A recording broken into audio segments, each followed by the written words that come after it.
నకిలీ మద్యం వ్యవహారం వెనుక ఉన్నది చంద్రబాబు మనుషులు. ఆ ఫోటోలో కనిపిస్తా ఉన్నది తంబళ్లపల్లిలో తెలుగుదేశం పార్టీ అభ్యర్థిగా పోటీ చేసిన వ్యక్తి. ఈయన పేరు జయచంద్రారెడ్డి.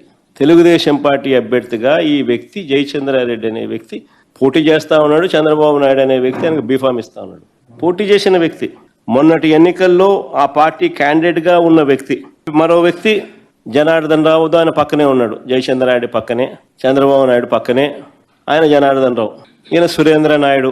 చూడు, లోకేష్తోనూ చంద్రబాబుతోనూ చక్కగా పోజులు ఇస్తూ ఆ ఇంటిమెసీని కూడా చూపిస్తూ ఎంత చనువుగా ఉన్నారో కూడా మీరే చూడండి. ఇదే జనార్దన్ రావు అనే వ్యక్తి విదేశాల్లో ఉండగానే 2 రోజుల్లో వచ్చి ఈ మనిషి లొంగిపోతాడు అంటూ వీళ్ళే శుతిమెత్తగా ఎల్లో మీడియాలో లీకులు ఇచ్చారు. ఈనాడులో బాగా కనపడుతుంది, ఆంధ్రజ్యోతిలో బాగా చక్కగా చూపిస్తారు, టీవీ5 బాగా తాళం వేస్తుంది. అంతా హాట్లైన్ కదా అందరిది. ఎల్లో మీడియా అంటే దొంగల ముఠ అని అందరూ భాగస్వాములు కాబట్టి.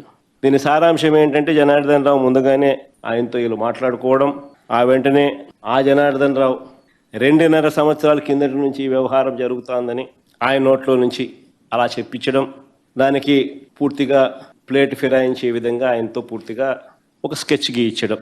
ఎవడైతే అంబల్లపల్లిలో టీడీపీ తరఫున పోటీ చేశాడో జయచంద్రారెడ్డి, ఆయన మీద ఒక బ్రాండింగ్ ఏమని, ఆయన మా పెద్దిరెడ్డికి అత్యంత సన్నిహితుడంట అని ఆయన మీద బ్రాండింగ్. వైఎస్ఆర్సీపీ ప్రభుత్వం ఉన్నప్పుడే నకిలీ మద్యం తయారీని మొదలు పెట్టారంట అని మళ్ళా ఇదొక బ్రాండింగ్. మళ్ళా ఈనాడు, ఆంధ్రజ్యోతి, టీవీ5 మళ్ళా తానా తందానా టప టప టప మళ్ళా వేయడం. ఈ వ్యవహారాన్ని ఏకంగా ఆఫ్రికాలో మూలాలు ఉన్నాయంటూ కథ బిల్డప్ ఫర్దర్ గా.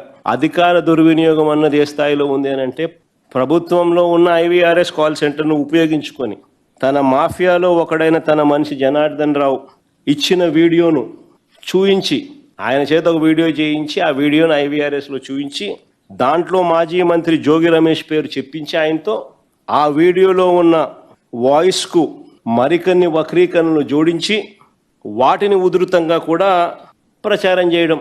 ఇంతటితో కూడా ఆగిపోలా. ఏబిఎన్, ఈనాడు, టీవీ5 వాళ్ళ రంగ ప్రవేశం చేసినారు.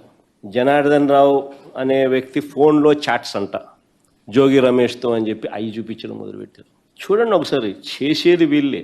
డైవర్ట్ చేస్తూ ఇంకొకరి మీద బురద జల్లుతూ ఏ రకంగా కథా స్క్రీన్ ప్లే డైరెక్షన్ ఏ రకంగా జరుగుతూ ఉందో.